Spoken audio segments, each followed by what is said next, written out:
That was decidedly for you and not for me, and that's okay. It was for us. You know, there we go. Shared love. Joy, I am so excited to talk to you. Again, I actually had the privilege of interviewing you for the podcast I have with Fast Company, Creative Control, Yes.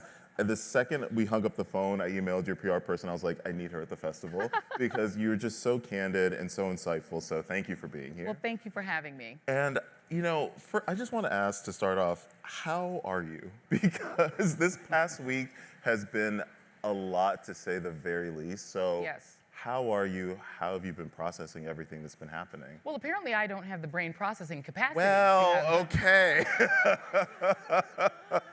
Someone did. Did I say that in my outside voice? I'm fine. I mean, look, the reality is I am so used to, at this point, being somebody who pays attention to American history, the sort of normalization of white supremacy. It's one of the things that I've covered just as a journalist and that I've experienced as an American. And so the idea that we're canonizing you know, someone whose main message was about the sort of inherent lack in terms of intellect, in terms of ability of people like me and of women and of LGBTQ folks and, you know, sort of our, you know, our required disinheritance from what America has promised to its citizens, that we must be disinherited for America to be great. Like, this is sort of a kind of a function, right, of the organization that this person created, you know, to say that there's a core group of Americans who are worthy and everyone else has to prove it to that core group that they're worthy. Yeah.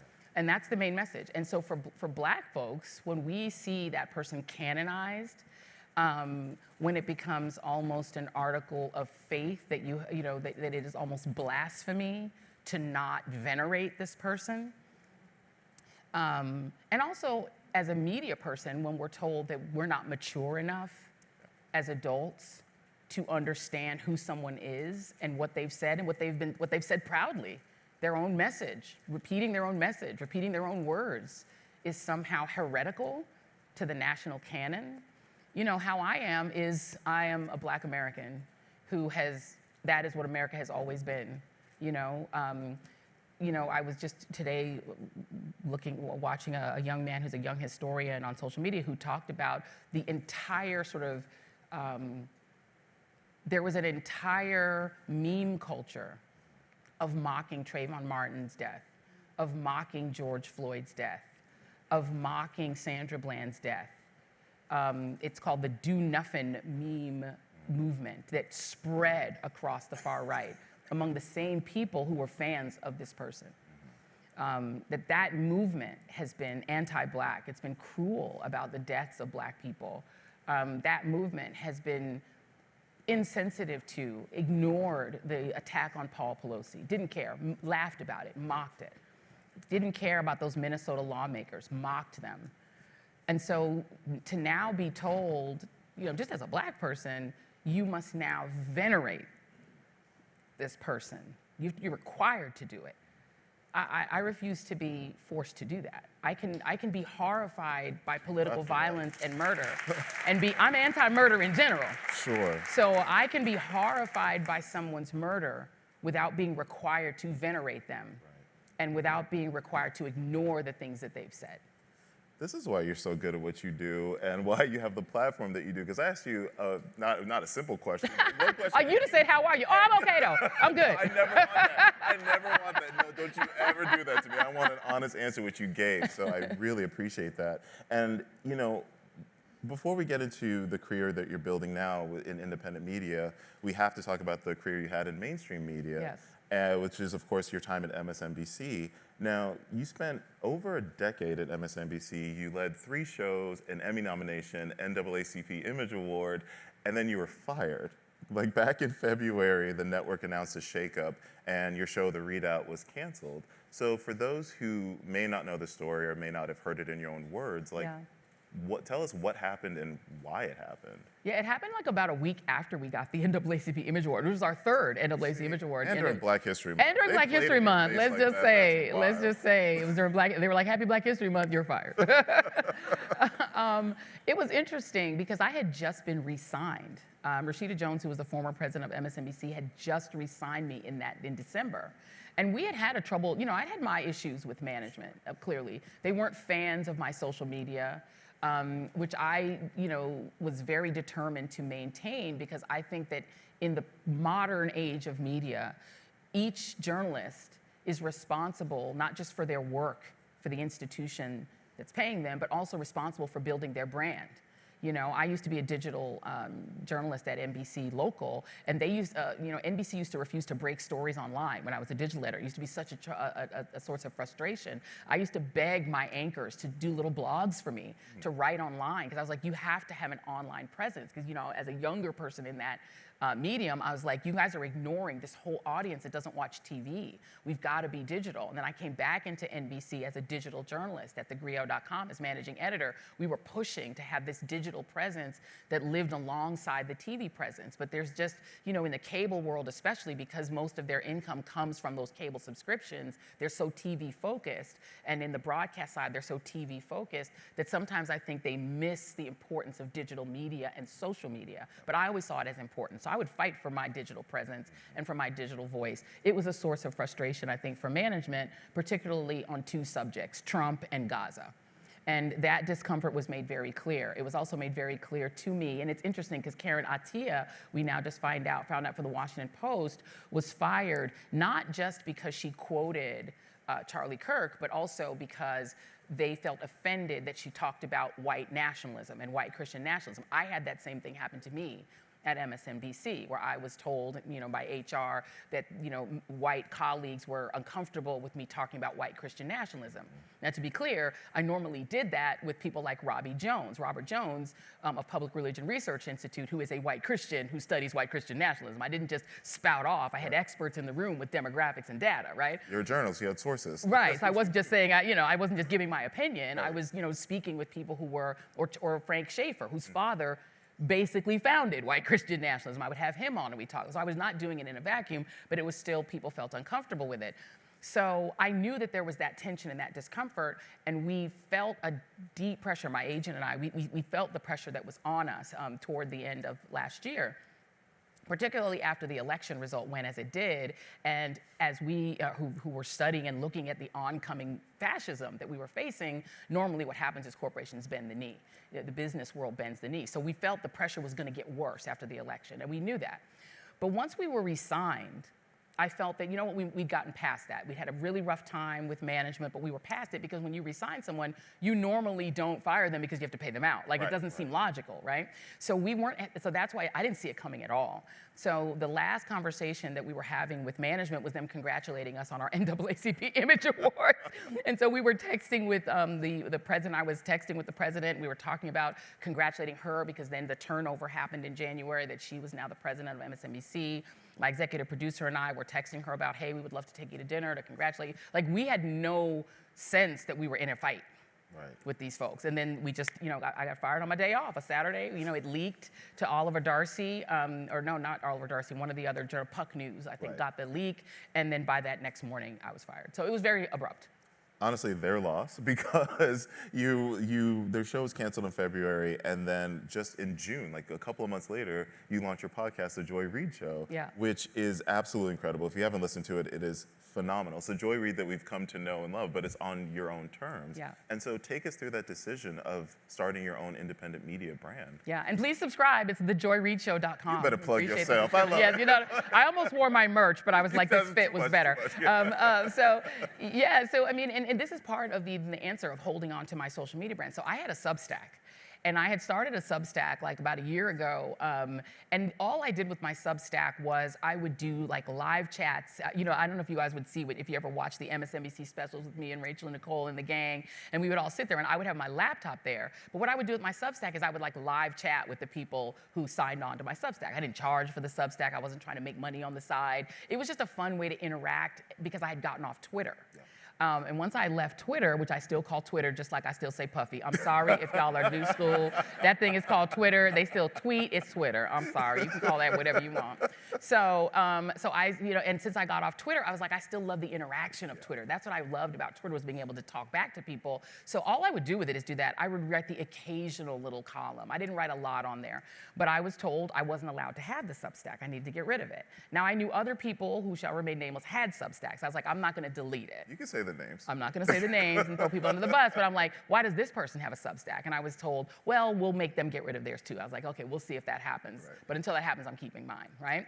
So when I got fired, my Substack still existed. I had 9,000 subscribers. The next day, I had like 100,000 subscribers because people were so angry about, and among those 100,000 subscribers, like 3,000 of them were like, we'll upgrade to paid. Wow. And so all of a sudden now, within literally like a week, suddenly I had a paying, I had a like profit generating Substack just out of nowhere. And I loved having it back because what I did with it was I would just write. Because I'm primarily a writer. I'm a writer who does TV. So I would just write thoughts on the news, and people were interested in it. And it's a great model, Substack. It's the same model Zateo is built on. Yep. That lady who's now gonna run CBS News, she Yep. built hers on there as well. And so it's a great model for being able to just be a writer. So I built that, and then that, my husband and I had a production company already called Image Lab Media Group, and what we were doing with it was really working on documentaries. Yeah. And we would support documentaries like When Everyone Swims, which is one that we backed that is now out, and it's amazing. It's about swimming in America and the whole history of it. And so we would back other documentaries and working on our own. A Medgar Evers documentary we're working on now.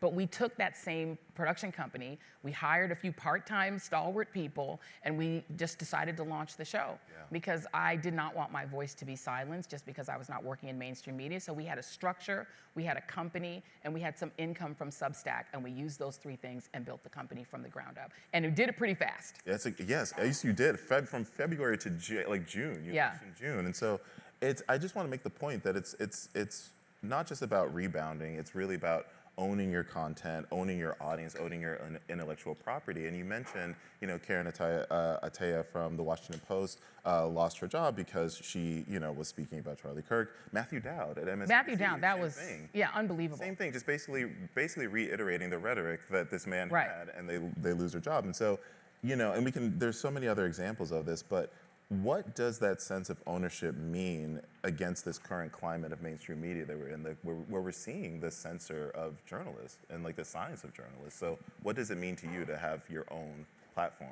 Absolutely. I mean, in this environment, unfortunately, the mainstream media will not save us, just as the courts won't, right? I mean, we have a Supreme Court that has decided that, they are monarchists at core.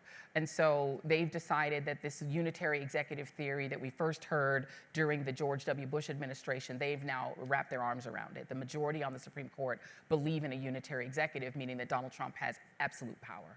And that means that you're going to see, as you have in other societies that have gone in the direction of autocracy and fascism, you see most corporations bend the knee. They have things they want. There are a bunch of billionaires who want to control media. They want an unregulated economy, and they want almost zero taxation. Tax cuts and deregulation are just the core of the conservative movement and always been. All the other pieces of it are drive toward that. So in that vein, these billionaires that want to have unlimited, unregulated AI businesses, they're going to bend the knee. So the media won't save you because they're just businesses. They're big corporations that want to do business with the government. The courts won't save you. The media companies won't save you. So it's now left to independent journalists. I'm an Ida B. Wells journalist. Back in the lynching era, the first lynching era, because we might be heading back in that direction, Joy. it was independent journalists. It was independent journalists like Ida B. Wells who didn't have a corporate structure over them. They weren't with the New York Times or the Chicago Tribune. They were independent, and they had to send up the signal to try to save the country from a movement around lynching, around demonizing Black people and literally killing them. And it was the Ida B. Wells type of journalist that had to try to save this nation and give it a conscience and give it its conscience. So I think it's critical to have independent media sources right now who can be, in some ways, a check on the mainstream media. Because if the mainstream media, for instance, if they're going to censor themselves, or if they're going to pay off the President of the United States, as ABC has done, as CBS has done, if the great CBS, the Tiffany Network, the Edward R. Murrow Network is now going to be controlled essentially editorially by a person from Substack who is a conservative activist by all means, we have to have a check on that. Yeah. And so I think independent media has never been more critical, but in order to build it, you need a certain set of structures. And so my husband and I didn't just like throw up a YouTube, we found the right partnerships. Creator Labs, who's our partner on the YouTube side, critical. It gives us infrastructure. It gives us like what the Caribbeans call backative. We have somebody that's behind the scenes that can help us build that business. So big ups to Creator Labs. On the other side, we partnered with Crooked Media, which is helping us in terms of ad sales. And so we have a structure to make sure there's income in the business. And so what I've had to learn very quickly, going from an employee to an entrepreneur, is to figure out what partnerships are critical. My agency, William Morris, has been critical in connecting us to those businesses. So I got very lucky because I was already a prominent person in media. I have an agent that can give me an incredible person. Big ups to Chelsea Krebs. I don't know if she is even here, but big ups to Chelsea, who was like, let me find you the right people. And big ups to these organizations that partnered with our company so that we could have the scale. Because it's one thing to just throw up a YouTube channel. The late Charlie Kirk, he had scale. This is an 18-year-old who partnered with a 72-year-old multi-millionaire who gave him $4 million to start Turning Points USA. This wasn't somebody who just threw up a podcast. Ben Shapiro did not just throw up a podcast. They got $4.7 million from the Wilkes brothers, two billionaires out of Texas who wanted to have a sort of younger Rush Limbaugh. That's 2012 and 2015. These were coordinated by very wealthy people because they had a message that they themselves couldn't get out. As septuagenarian conservatives, they needed that younger voice. And so there's been a very deliberate building on the right, and the other side simply hasn't done it. Yeah. So now we're sort of all the people who are on the sort of anti-fascist side, anti-autocracy side, are trying to build these businesses, but you can't do it by yourself. 1000%. And I find the tagline for the Joy Reid Show is a trusted voice for real news and real talk, no filter needed. Yeah. And so I'm curious, what to you constitutes real news today? Real news today has to have more context than what, unfortunately, you generally get, other than like the sort of in-depth journalists like a Rachel Maddow, who's brilliant and who will give you that in-depth, 25-minute story instead of a 7-minute quickie break. There are great journalists, by the way, at all of these networks who are still trying to do that. But they can do it within the limits of what the corporate structure will allow, right? And to the limit that they say you cannot do it anymore, right? But I think real journalism today has not just the facts that are objective, but also the context. Context is the key to everything. I'll give you an example. The Gaza situation, which caused so much strife for my bosses in the way I covered it, I think part of what we failed at in the mainstream media is that we acted as if October 7, 2023 was the start of something, rather than something that happened in the midst of something. And in the mainstream media, it was really not wanted. No one wanted to hear the context. I think 9/11 was the same thing. The why do they hate us question. Journalists could have answered that, but chose not to because they had to put the flag pin on under the pressure from corporate America to not counteract the president, to not contradict his message. And so we have this world in which the media is actually anti-context. That's a problem. But independent media is like heavy on context, and that's what we need in this moment. Absolutely. And the other part of the tagline is no filter needed. And I find it interesting because the Joy Reid Show it feels like I'm watching the readout again to a certain degree. So for you, what kind of freedom are you finding in the content now that you didn't have at MSNBC? I feel like, for instance, if I were still at MSNBC, nothing I just said I could have said without getting fired. Yeah. I would not have been able, the Charlie Kirk, and again, I'll say it for the 477th time, it is horrific that this person was killed. It is awful, okay? But this was not left on right violence. This was it might have been right on right violence for all we know. Mm-hmm. This was not black on black crime. This was white on white crime. Yeah. And we don't talk about that, right? We never talk about that context. That's the no filter piece, right? I could not have said this was a majority, almost entirely white state, full of white conservatives, full of almost no Democrats. The family member of the shooter said they don't even know a Democrat. So we're talking about now a context of crime that will never be characterized as white on white crime, even though it literally is. Yeah. But if if a black person kills another black person, we're having a conversation about black on black crime. That's the context that we don't get in mainstream media because the framing isn't there, right? If an Asian person kills an Asian person, we're sort of examining what's going on in Asian culture. We don't do that with the majority culture. It's a problem in the media. And if we can't do it, we can't fix the country, right? And so I think that I couldn't have even played back what Charlie Kirk said about me. I would not have been able to play the tape of that to explain, number one, who this person is. Most Americans have no idea who this person was. Most Americans don't listen to right-wing talk radio. Some people do, and people who are very online do, but we're just assuming everyone knows who this even is. But in American media right now, there's a prohibition against playing his own words. That's a firing offense. Quoting him is a firing offense, even though he was proud of his words. He promoted his words. But if we say what he said in order to explain who he is, it's a firing offense. I would have been fired for doing that. So, I mean, I remember one instance that I haven't really talked a lot about when Elon Musk did what they were saying was a Roman salute, which is not a thing. There's no such thing as a Roman salute. I mean, this is right? And to try to bury the notion of it, the media invented this term Roman salute. That isn't a thing. That isn't real, okay? But when he did this thing that looked a lot like a Sieg Heil, that's what it looked like, right? We were told, stay away from that. The people, there's more important things to talk about. The people want to hear about the price of butter and the price of eggs and things like that. That's not a priority. You talk about two things at the same time, like you can cover both. And it felt very much like, you know, I felt the pressure about whether and how we could mention or cover that, because there was a sense among my bosses, I guess, that was too hot to cover. That something about that story was too hot to cover. But we're the media. We're not supposed to care what powerful people think about what we're covering. We're just supposed to cover it. But I feel like the mainstream media is restricting its message in order to tailor it to a conservative movement that is ascendant. And because the conservative movement is ascendant and is running the country, there is a tailoring effect where the media is trying to accommodate the feelings of that side, regardless of whether that leaves out important context and information. I'm so glad you mentioned that because, you know, you talked about the importance of, you know, independent media companies and independent media brands, which I completely agree with. And it's creating a very fractured media landscape. Very. And for better or worse, because I think, you know, you'll always have the legacy media organization, sure, but they don't hold the attention of most people these days. Like, people are finding the Joy Reids or, you know, the people, the Philip DeFrancos, the people that they go to for their news.